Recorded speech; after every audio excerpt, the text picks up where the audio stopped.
পড়াশোনা না করলে কিন্তু আমাকে তিতলি পিট্টি দিবে। কদিন পরে আমার পরীক্ষা। তিতলি যদি দেখে আমি পরীক্ষায় শূন্য পেয়েছি, তিতলি আমাকে মারবে। তিতলি ঘুরে আসবে হ্যাঁ তোমার বাড়ি। আমি তো যেতে পারবো না, আমি তো পালিয়ে যাব না হলে। এই পাপ্পু মামা কি বলছে? তুমি পুতুলটা সরাও। এই এটা আমি পুতুল না তো, আমি তো নিশি।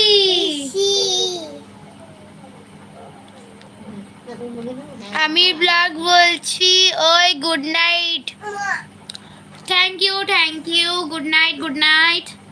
আমার পুতুলের ভয়েস কেমন লাগলো এবং ওর নাচুক নুচুক কথা কেমন লাগলো তোমরা একটু জানাবে।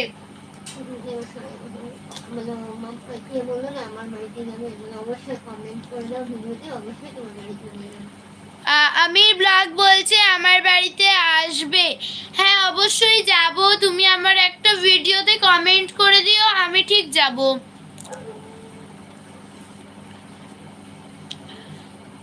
তোমরা সবাই একটু কমেন্ট করো। পাপ্পু মামা কি বলছে? ভাগ্নি তোমার কথা সত্যি মনে ধরার মতো। থ্যাংক ইউ না।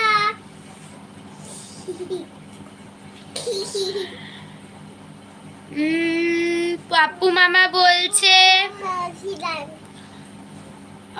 পাপ্পু মামা একটু কমেন্ট করো। আমার ভিডিও 3 জন দেখছে এবং আমাকে লাইকও 3 জন করেছে। বাবু মামা নাচিলেন।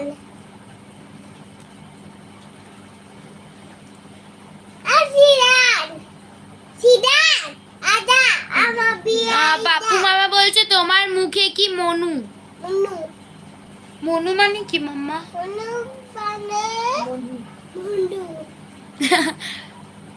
মনু মানে কি মধু?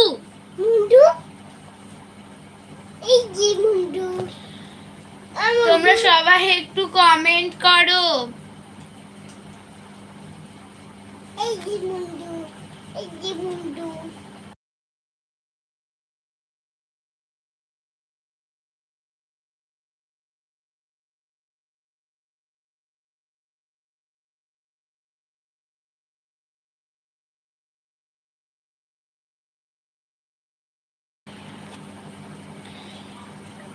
তো আমি মানে কথা বলতে বলতে আমার পুরো গলা শুকিয়ে গিয়েছিল, তাই আমি জল খেতে গিয়েছিলাম।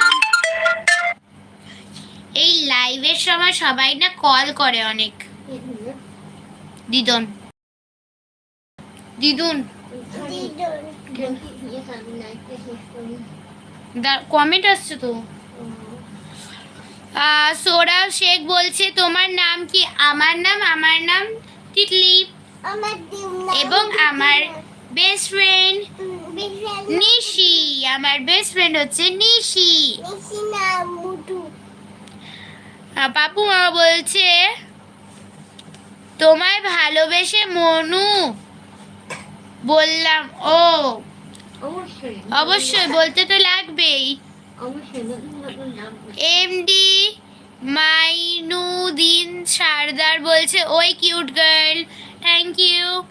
এমডি মিডুনিন সর্দার বলছে wow nice look will love. Thank you so much.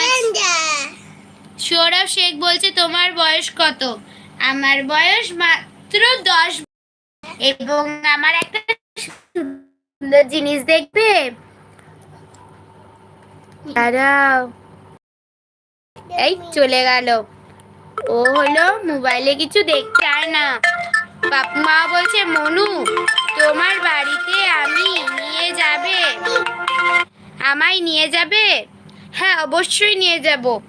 তোমরা একটু খারাপ পেও না, আমি জানি তোমরা অনেক কমেন্ট করছো আমার থাকাটা দরকার, কিন্তু আমার বাড়ির থেকে ফোন মানে আমার দিদা ফোন করছে। মার শরীর ভালো না তো, তাই আমার দিদা ফোন করছে, তাই আমি আর আজকে থাকতে পারবো না। তো বাই বাই। কালকে আবার ঠিক 9টার সময় আমি এসে পড়বো। পাপ্পু মামা, সৌরভ খেন, এমডি মাজুনি স্যার তোমরা সবাই একটু এসো এবং আমি ব্লগ তুমিও এসো।